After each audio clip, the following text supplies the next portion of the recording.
ومنهم من يستمع إليك حتى إذا خرجوا من عندك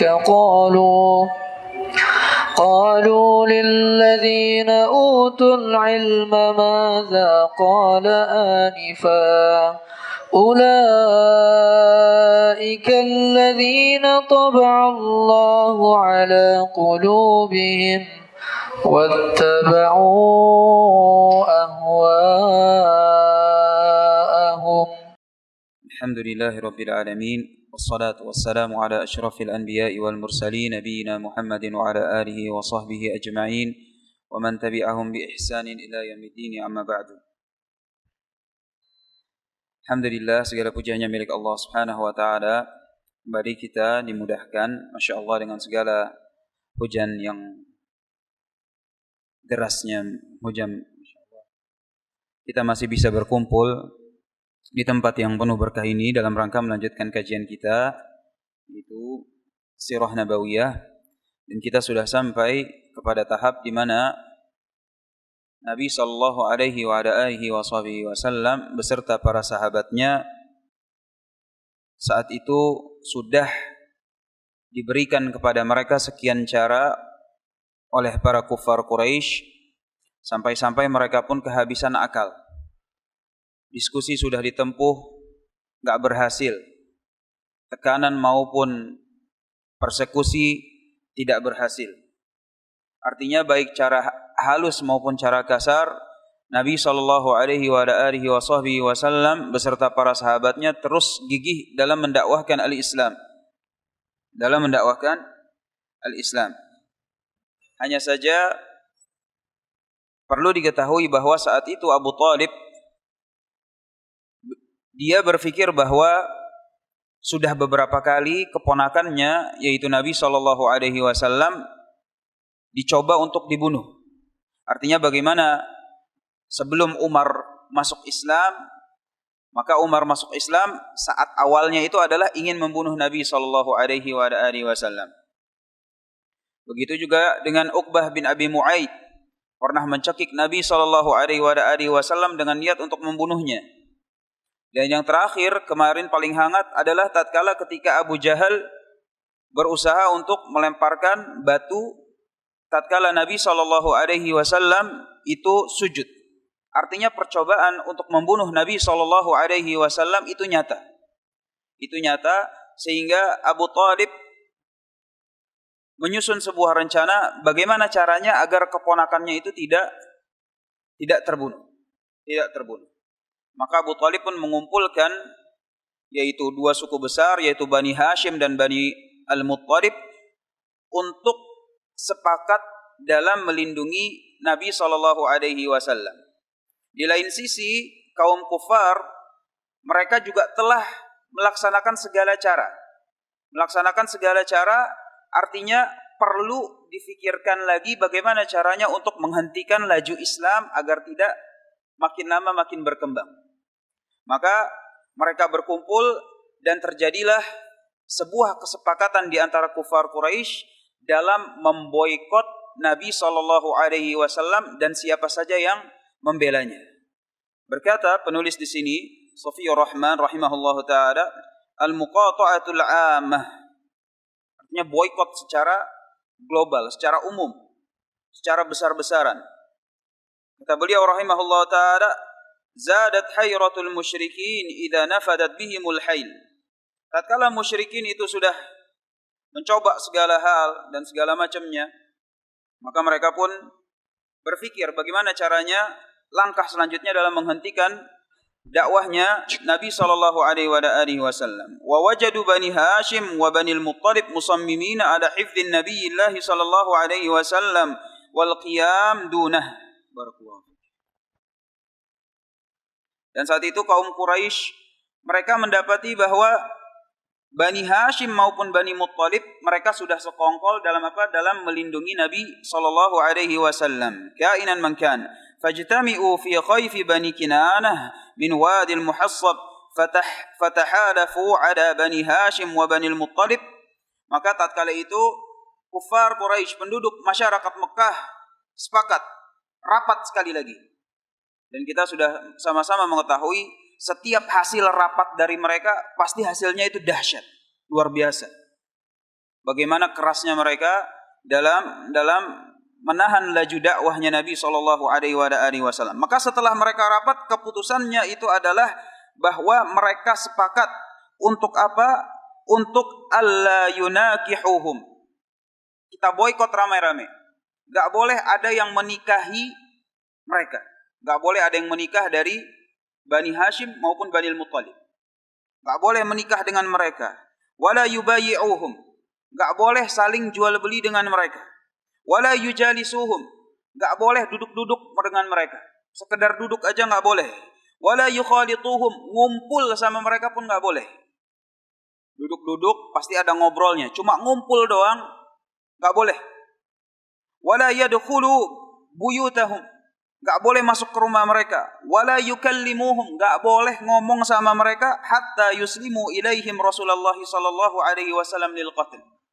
Jadi itu semua sepakat masyarakat Mekah untuk direncanakan atau diaplikasikan kepada seluruh pembela Nabi sallallahu alaihi wasallam. Gak boleh nikah, gak boleh duduk dengan mereka, gak boleh jualan, gak boleh ngomong, gak boleh masuk rumah, gak boleh semuanya.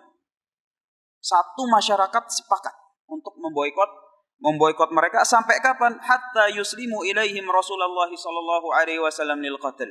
Sampai mereka menyerahkan Nabi sallallahu alaihi wasallam untuk dibunuh. Sehingga mereka saat ini sudah mulai, kalau bisa dibilang puncaknya lah. Puncaknya. Cara halus nggak bisa, cara kasar nggak bisa. Ya udah.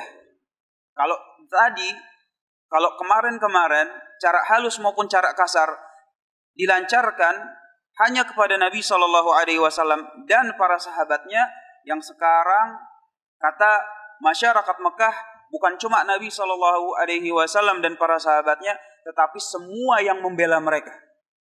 Kita boikot sampai mereka menyerahkan Nabi sallallahu alaihi wasallam kepada kita sehingga kita bisa bunuh. Artinya kalau udah diserahkan, nanti jangan pakai ada balas dendam, balas-balasan lagi.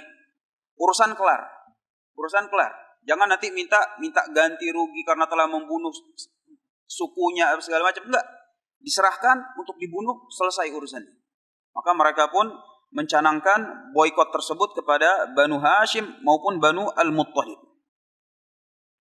Qala rahimahullah wa katabu bidzalika sahifah fiha uhudun wa mitsaq alla yaqbilu min Bani Hashim sulhan abada.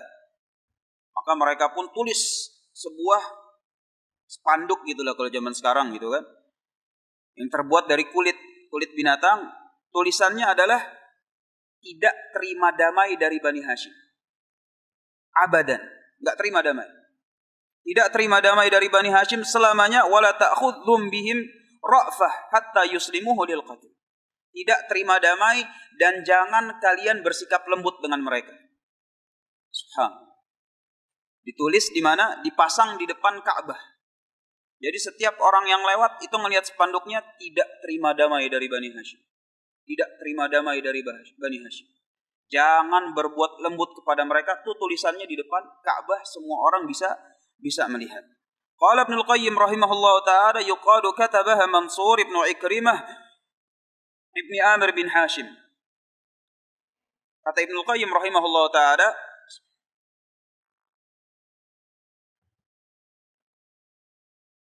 keputusan untuk spanduk itu ada, ini keputusan masyarakat Mekah. Adapun yang nulis spanduk, nulis tulisannya tidak terima damai dari Bani Hashim dan jangan kalian bersikap lembut terhadap mereka, katanya ada yang nulis itu namanya Mansur bin Ikrimah. Wa yuqal Nadhr bin Al-Harith. Ada juga yang bilang An-Nadhr ibn Al-Harith. Was sahih, kata Ibnu Al-Qayyim, yang benar adalah yang menulis adalah Baghid bin Amir. Namanya Baghid bin Amir bin Hashim. Fada'a alaihi Rasulullah sallallahu alaihi wasallam fashullat yaduh. Maka si Baghid ini yang nulis isi spanduknya itu, Rasul alaihi salatu wasallam ngedoain keburukan buat si Baghid ini. Akhirnya nanti dia itu dikisahkan tangannya itu yang nulis cacat. Enggak bisa ngapa-ngapain. berkat doa Nabi sallallahu alaihi wasallam, dan tentunya ini merupakan sesuatu yang memang dia berhak menyandangnya. Tamma hadzal mitsaq, maka udah selesai. Sepakat semua, kesepakatannya sudah terbentuk. Wa uliqatis sahifah fi jawfil Ka'bah. Maka spanduknya pun ditempel di pintu Ka'bah. Fanhaza Banu Hashim wa Banul Muttalib mu'minuhum wa kafiruhum. Maka yang diboikot itu bukan cuma yang masuk Islam. Bukan cuma yang masuk Islam, mu'minuhum wa kafiruhum. Yang mukmin maupun yang kafir, yang penting bantu Nabi SAW atau enggak? Bantu, kita boikot. Kita boikot, enggak boleh jualan, enggak boleh ngomong, pokoknya diboikot segala interaksi sosialnya. Interaksi sosialnya. Illa Abu Lahab. Abu Lahab dari Banu Hashim. Banu Hashim, tetapi Abu Lahab bilang, biarin aja keluarga gue belain itu si orang itu, tapi saya enggak ikutan. Sehingga Abu Lahab tidak diboikot. Wa habasu fi syi'bi Abi Lahab wa fi syi'bi Abi Thalib. Maka mereka itu saat itu Abu Thalib udah mulai melihat keadaan. Abu Thalib pun mengajak, gimana kalau kita ke sebuah tempat di mana saya punya tempat tinggal di situ, yang ada di antara lereng gunung. Tempatnya kecil gitu. Cuma bisa ya ada jalur, cuma kecil, sempit. Artinya bukan kampung besar, kampung kecil. Maka Abu Thalib udah berangkat duluan. Banu Hashim maupun Banul Muttalib menyusul. Mereka menyusul untuk apa? Ya untuk pergi aja dari Mekah. Ngapain di Mekah juga sepet gitu rasanya kan? Ya udah mendingan kita tinggal di mana kita itu masih bisa hidup dengan layak.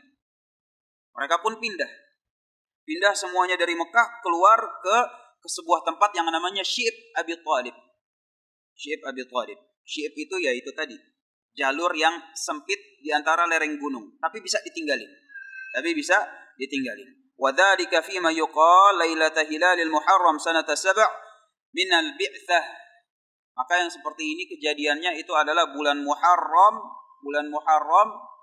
tahun ke-7 dari kenabian. Dari kenabian. Maka mereka di lereng gunung situ, di luar kota Makkah. Wasyaddal hisar. Mereka itu enggak boleh, artinya dikepung gitu. Mau keluar enggak welcome. Artinya kalau memang mau hidup layak, ya udah di situ aja. Wa quti'at anhum al-mira wal mad.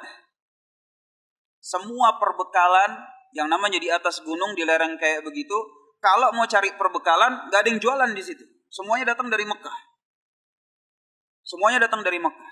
Minumannya, makanannya, pakaiannya, susunya, segala macam quti'at. Enggak dikasih, di embargo. Di embargo. Falam yakunil musyrikuuna yatrukuna ta'aman yadkhulu Makkah wala bai'an illa badaruhu washfashtaruhu. Setiap ada orang yang mau dagang ke Makkah, dipastiin sebelum ada yang beli dari orang-orang Syi'ibnya Abi Thalib, orang-orang Mekah duluan yang habisin itu barang. Jadi biar apa? Biar enggak ada yang beli. Kelaparan, enggak punya pakaian, nangis sekalian. Illa badaruhu fashtaruhu. Maka orang-orang Mekah pun setiap ada yang dagang, semuanya rame-rame, buru-buru, bersegera. Siapa yang dagang? Si fulan. Habisin barang dagangannya. Dijual berapa ini? Saya bayar lunas semuanya. Kamu lunas semuanya. Sini. Supaya apa? Supaya orang yang ada di Syi'ibnya Abi Thalib, Muhammad sallallahu alaihi wasallam beserta para sahabatnya, beserta seluruh Banu Hashim maupun Banul Muttalib itu enggak bisa ngapa-ngapain, enggak bisa dapat apa-apa. Ya kalau bahasa zaman sekarang ya embargo gitu. Enggak bisa dikasih apa-apa. Hatta balaghahumul jahd. Maka sampailah mereka itu ya, capek lah. Yang namanya mau apa-apa enggak punya. Waltaja'u ila aqlil awraq wal julud. Sampai-sampai mereka itu enggak ada yang bisa dimakan kecuali dedaunan dan kulit-kulit binatang. Sampai dedaunan dan kulit-kulit binatang. Wa hatta kana yasma'u min wara'i syi'bi aswati nisa'ihim wa sibyanihim yatadaghawna minal ju'. Sampai terkadang kalau nanti misalnya waktu malam itu, kata penulis di sini, hatta kana yasma'u min wara'i syib. Itu masih terdengar suara dari Syi'ib, tangisan wanita-wanita mereka dan anak-anak mereka. Yatadawgawna minal ju'. Mereka itu saut menyaut. Kenapa? Karena kelaparan. Dan suara mereka itu terdengar oleh orang Mekah. Terdengar oleh orang Mekah. Wa kana la yasilu ilaihim syai'un illa sirra. Enggak ada yang nyampe ke mereka itu dari makanan maupun minuman kecuali barang selundupan. Artinya di situ masih ada orang-orang kota Mekah yang kasihan mendengar suara-suara anak-anak bayi maupun perempuan-perempuan mereka menyelundupkan barang-barang maupun makanan mereka ke Syi'ib. Kalau enggak diselundupin, enggak masuk. Kalau enggak diselundupin enggak masuk. Wa kanu la yakhrujuna min asy-syi'bi li-ishtira'il hawaij illa fil ashharil haram. Dan illa fil ashharil hurum. Mereka itu enggak bisa keluar dari Syi'ib kecuali pada bulan-bulan haram. Karena kalau bulan-bulan haram itu artinya enggak ada permusuhan. Artinya bebas untuk membeli. Sisanya artinya bulan haram itu kan dalam satu tahun ada 4 bulan. 8 bulan itu enggak ada. Sisa 8 bulan maka mereka seperti sebagaimana tadi telah dikisahkan. Wa kanu yashtarawna minal 'ir, dan mereka membeli perbekalan yang tadinya mau masuk ke Mekah min kharijiha. Mereka enggak bisa jual beli di Mekah kecuali dia cegat di luar kota Mekah. Sebelum masuk dibeli. Mau ke mana? Mau ke Mekah, kita beli di sini duluan. Artinya bagaimana mereka berlomba supaya jangan nanti orang Mekah yang keburu ngabisin ini barang, dia beli di luar kota Mekah dicegah. Walakin ahlu Makkah kanu, tetapi dengan begitu pun kanu yaziduna alaihim fis sil'ah.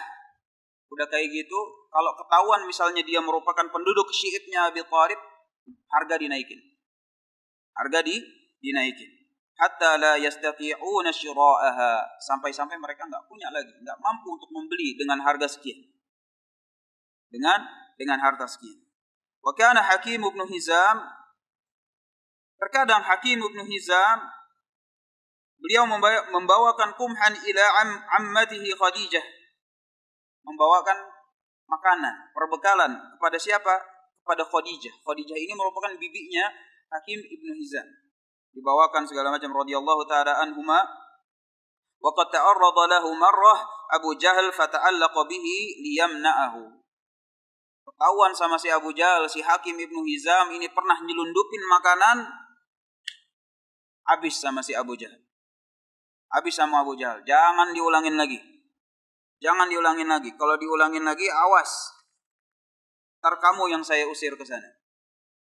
Akhirnya Hakim ibn Hizam pun enggak berhenti dia dari menyelundupkan makanan. Wa kana Abu Thalib yakhafu ala Rasulillah sallallahu alaihi wa alihi wasallam. Sudah di atas lereng gunung begitu, bukit-bukit. Kita tahu Mekah itu kan di pinggir-pinggirnya itu kan banyak bukit-bukit, banyak gunung-gunung. Sudah seperti itu, Abu Thalib pun masih mengkhawatirkan akan terjadi pembunuhan kepada keponakannya, yaitu Nabi sallallahu alaihi wasallam. Artinya orang-orang benar-benar mau membunuh Nabi sallallahu alaihi wasallam. Ini bukan cuma isapan jempol belaka. Nyata ini ancamannya. Maka Abu Thalib pun khawatir. Fakana idza akhadha an-nas madaji'ahum ya'muru Rasulullah sallallahu alaihi wasallam ay yattaji'a ala firashihi. Maka tatkala malam itu udah gelap, orang-orang sudah mau tidur, Abu Thalib bilang ke Rasul alaihi salatu wasalam, "Wahai keponakanku, tidur di sini. Tidur di tempat tidur saya. Biar saya yang tidur di tempat tidurmu." Kenapa? Karena nanti kalau misalnya orang lagi nyari kamu, dilihat tempat tidurnya, mau dibunuh, bukan kamu yang terbunuh. Saking sayangnya beliau. Dia bilang, jangan tidur situ. Tukeran kata Abu Thalib. Biar saya yang tidur situ. Hatta yara dzalika man arada qtiyadah. Sehingga kalau misalnya mau bunuh, orangnya ketukar. Fa idza nama an-nas amara ahada banihi aw ikhwanahu aw bani ammihi fattaja'a ala firasyi Rasulillah sallallahu alaihi wasallam. Kalau enggak Abu Thalib yang tidur di situ, dia suruh anaknya Disuruh anaknya, kamu tidur di tempatnya Muhammad. Kamu tidur di tempatnya Muhammad.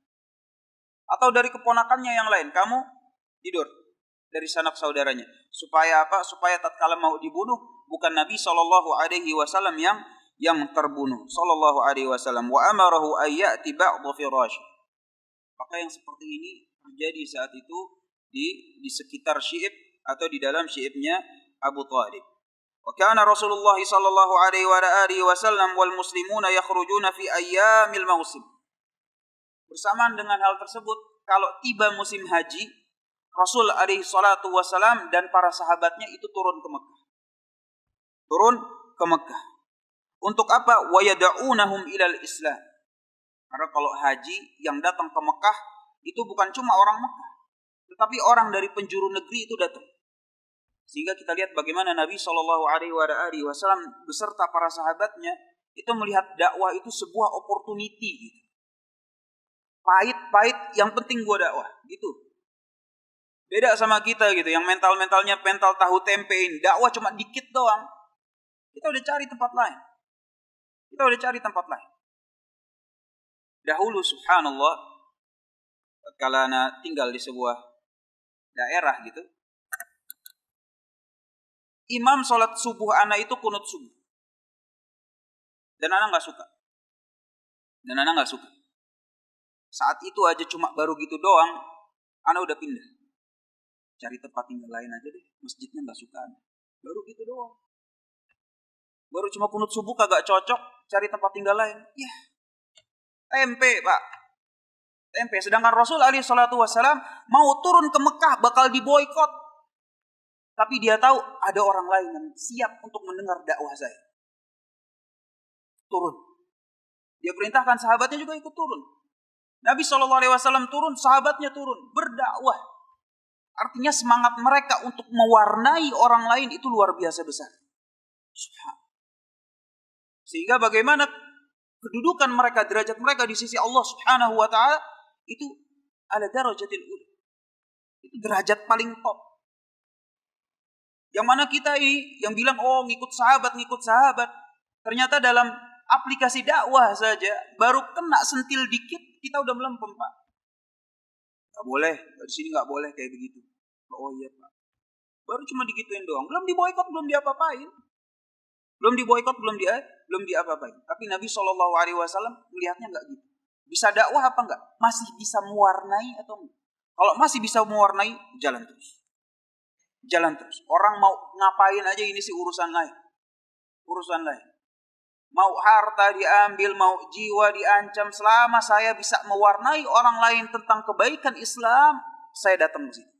Saya datang ke situ. Maka yang demikian dilakukan oleh Rasulullah sallallahu alaihi wasallam beserta para sahabatnya radhiyallahu taala anhum ajmain. Dan kejadian yang seperti ini di Syi'ib Abi Thalib berlangsung selama 3 tahun. Itu lama, Pak. Sebulan aja kita kalau udah diboikot, Masya Allah rasanya itu pengen pindah aja. Apalagi zaman sekarang mau pindah gampang, pindah beneran. Tapi mereka itu 3 tahun. Yang tiap malamnya terdengar tangisan istri-istri mereka, anak-anak mereka, anak-anak kecilnya. Orang yang di Mekah sekalipun, yang ngeboikot sekalipun, ngedengar itu iba. Oleh karena itu, terkadang itu ketika ada postingan-postingan di sosmed, tak perlu untuk menjadi muslim untuk merasa iba dengan orang-orang di Rohingya. Ana bilang, benar. Jadi manusia aja itu sudah cukup. Sudah cukup. Sebagaimana dahulu orang-orang di Mekah, manusia, Pak. Ngelihat dengar manusia yang lain, anak-anak kecil itu menangis karena lapar, mereka iba.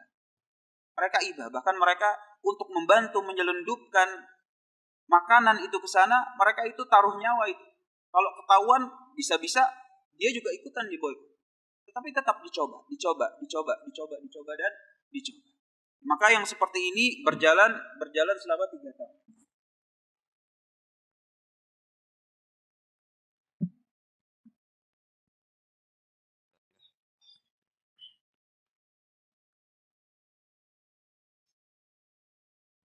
Maka setelah 3 tahun, dari tahun 7 kenabian, 7 hijrah sampai 10 kenabian, tentunya adalah masyarakat kota Mekah yang saat itu sudah mulai gak tega. Gue gak tega deh. Kenapa? Suka gak suka, ada bagian dari Bani Hashim, ada bagian dari Bani Muttalib, itu saya kenal. Mending kalau cuma kenal, tapi mereka itu adalah relasi keluarga saya. Maka mereka tidak tega. Tidak tega untuk apa? Untuk melanjutkan boikot tersebut. Karena sudah 3 tahun, Pak. Kalau cuma sekedar baru 1 bulan, 2 bulan itu mungkin oke lah. Walaupun subhanallah, kita aja nggak sampai hati gitu sampai ke sana. Tapi mereka melaksanakan hal tersebut 3 tahun. 3 tahun. Ditulis di depan Ka'bah itu. Tidak ada perdamaian dari Bani Hashim dan tidak boleh bersikap lembut kepada mereka. Selama 3 tahun yang kayak begitu, mereka tak tega. Sehingga saat itu masyarakat pun terpecah. Masyarakat Mekah terpecah. Ada yang bilang lanjut di boikot, ada yang bilang gue udah gak tega. Udah stop deh. Gak mau lanjut, tapi gue udah gak mau. Akhirnya dikumpulin lah antara orang yang tega dengan yang tidak tega. Yang tidak tega ini ada beberapa. Ada beberapa dan mereka itu orang-orang terhormat juga. Maka mereka tentunya menghadap kepada pembesar-pembesar orang yang si Raja Tega ini, Abu Jahal, Abu Lahab, bilang, gue udah gak tega. Stop sekarang juga. Itu yang ada di Syi'ib itu juga manusia. Ada relasi saya di situ. Ada keluarga saya, ada teman saya, ada kenalan saya di situ. Stop. Biarkan mereka kembali ke sini. Biarkan mereka bisa berdagang di sini. Biarkan mereka bisa membeli makanan di sini. Ini semua harus stop. Abu Jahal bilang nggak bisa. Kalau emang mau stop, ya udah kamu juga kirim ke sana.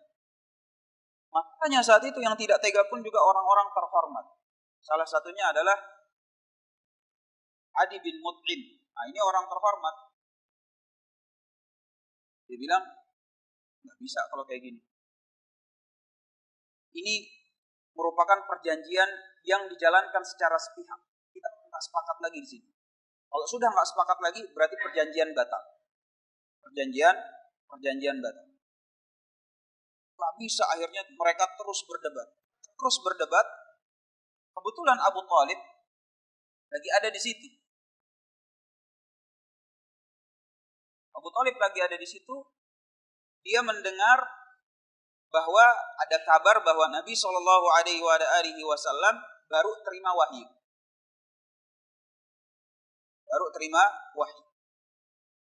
Kata si Abu Thalib, ponakan saya katanya baru terima wahyu. Apa isi wahyunya?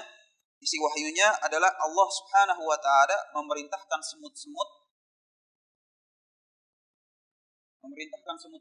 untuk memakan itu spanduk yang ada di Ka'bah. Dimakan spanduknya. Bagaimana kita tahu bahwa orang kufar Quraisy mereka kenal Allah. Tulisannya yang paling awal itu adalah Bismika Allahumma. Jadi nulis perjanjian memboikot dengan kezaliman seperti itu, mereka masih tulis Bismika Allahumma. Ada yang bilang Bismillah. Isinya ini. Memboikot Bani Hashim dan Bani Muttalib karena mereka telah memfitnah Nabi Shallallahu Alaihi Wasallam dan sebagainya macam. Kata Abu Thalib, dia bilang Allah Subhanahu Wa Taala telah menyuruh semut-semut ini untuk memakan ini spanduk. Dimakan oleh semut, yang tersisa adalah kecuali kalau di situ ada lafaz Allah. Kalau ada lafaz Allah, maka semut-semutnya enggak makan.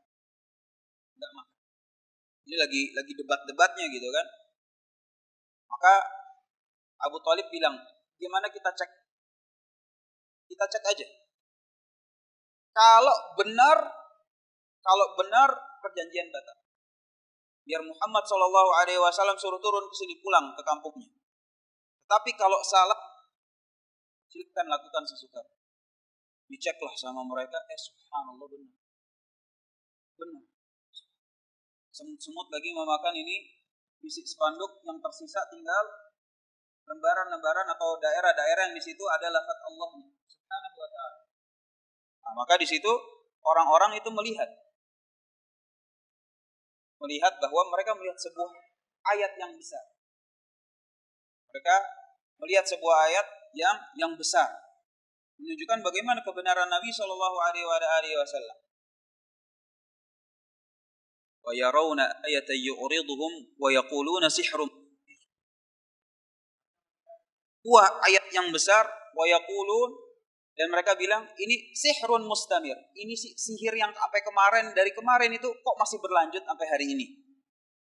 Sampai hari ini. Sehingga mereka masih bilang ini merupakan sihirnya dari Muhammad alaihi wasallam. Tetapi deal udah deal gitu kan. Kalau emang dimakan itu sama si semut, berarti perjanjian batal. Maka perjanjian saat itu batal. Maka mereka semua turun dari lereng gunung dan kembali berhidup di kota Mekah sebagaimana sebelumnya. Sebagaimana sebelumnya mereka tetap dimusuhi sama kufar Quraisy. Bukan berarti mereka jadi hidup nyaman, enggak.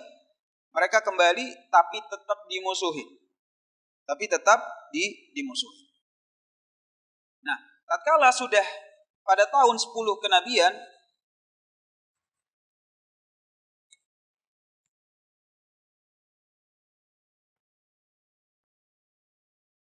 maka Abu Thalib umurnya itu udah 80 tahun lebih. 80 tahun lebih. Jadi dari umur 77 sampai 80 udah tua begini masih tahan di boikot 3 tahun yang kayak begini. Fisiknya Masya Allah. Kan? Tapi kalau udah 80 tahun setelah 3 tahun di boikot, fisik makin lama makin menurun. Sehingga ketika mereka sudah turun ke kota Mekah, Abu Thalib bisa dibilang udah sakit-sakit. Udah mulai sering sakit, gak bisa keluar rumah, tidur di pembaringan, sakit lagi, gak bisa ini. Sehingga saat itu masyarakat Mekah tahu, bentar lagi nih orang. Gimana sebelum dia wafat, kita diskusi sekali lagi. Bikin perjanjian, negosiasi sekali lagi. Akhirnya mereka semua datang, sekitar 20 orang. 25 orang. Datang semuanya Abu Thalib. Mau ngapain? Intinya adalah cuma satu, agar Nabi Shallallahu Alaihi Wasallam stop mendakwahkan at-tauhid. Stop bilang ini syirik, stop. Maka tatkala mereka udah menyampaikan keinginannya, Abu Thalib pun memanggil Rasul alaihi salatu wasallam. Ponakanku, sini. Ini semua para pembesar-pembesar. Mereka menginginkan seperti ini. Gimana? Kamu setuju apa enggak? Subhanallah. Kata Nabi Shallallahu Alaihi Wasallam, yang mereka inginkan seperti, gimana kalau saya tawarkan yang lebih baik? Gimana kalau saya tawarkan lebih baik, wahai pamanku? Belum nyambung gitu. Tawarkan yang lebih baik. Apa itu? Mereka udah siap. Oh siap, kita siap dukung kalau yang lebih baik. Kata Nabi Shallallahu Alaihi Wasallam, wahid, satu kalimat yang dengan Allah Subhanahu Wa Taala akan memberikan kejayaan kepadamu. Engkau akan menundukkan, berada di atas orang Arab yang lain maupun orang Arab. Yang lain belum nyambung audiens. Apaan tuh kalimat itu? Qul la ilaha illallah. Maka saat itu Nabi bilang la ilaha illallah. Gak ada yang berhak untuk diibadahi kecuali Allah Subhanahu wa taala. Saat itu ini 25 orang bubar. Ini sehingga kagak bakal bisa. Udah beres. Udah kelar. Artinya kita sama dia bakalan beda selama-lamanya. Udah gak bisa lagi nih Nabi Shallallahu Alaihi Wasallam dirubah. Setiap kasih perjanjian pasti ujung-ujungnya la ilaha illallah. Setiap ada ini ujung-ujungnya ucapkan la ilaha illallah. Gak berhenti-berhenti dari dulu begitu sampai sekarang. Abu Thalib udah sakit-sakitan, bentar lagi wafat, dia masih bilang kalimah wahidah, la ilaha. Maka saat itu mereka pun bubar dan mereka sudah sepakat bahwa Nabi Shallallahu Alaihi Wasallam tidak bisa dirubah lagi pendirian. Tidak bisa dirubah pendirian. Sampai kapan? Mereka berpikir bahwa yang seperti ini karena mungkin saja adanya Abu Thalib. Sudah 80 tahun, sudah sakit-sakitan, sebentar lagi tiba ajalnya. Maka nanti kalau si Abu Thalib sudah wafat, kata kufar Quraisy, lihat aja. Kalau dia udah wafat, lihat aja loh. Lihat aja. Karena Abu Thalib itu wafat pada tahun 10 ke Nabi. 10 ke Nabi. Insyaallah kita akan sambung pada pertemuan berikutnya mana tatkala Abu Thalib dan Nabi Shallallahu Alaihi Wasallam sebagaimana sudah dijanjikan oleh kafir Quraisy, kalau Abu Thalib wafat, awas lo, wafat dan beneran ancaman itu dieksekusi oleh dan Nabi Shallallahu Alaihi Wasallam harus pindah ke Taif. Sehingga kalau kita yang mengerti alur jalan dakwahnya Nabi Shallallahu Alaihi Wasallam, itu Nabi ke Taif ini bukan piknik, dakwah ke Taif enggak. Coba Taif belum pernah dakwah.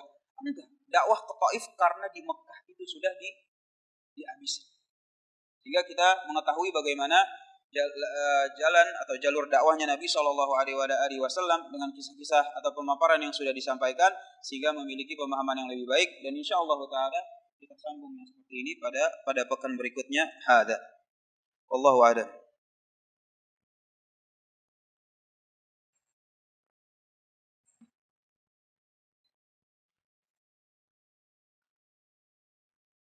Wa iyarau ayatan yu'ridu wa yaqulu sihrun mustamir. Subhanallah.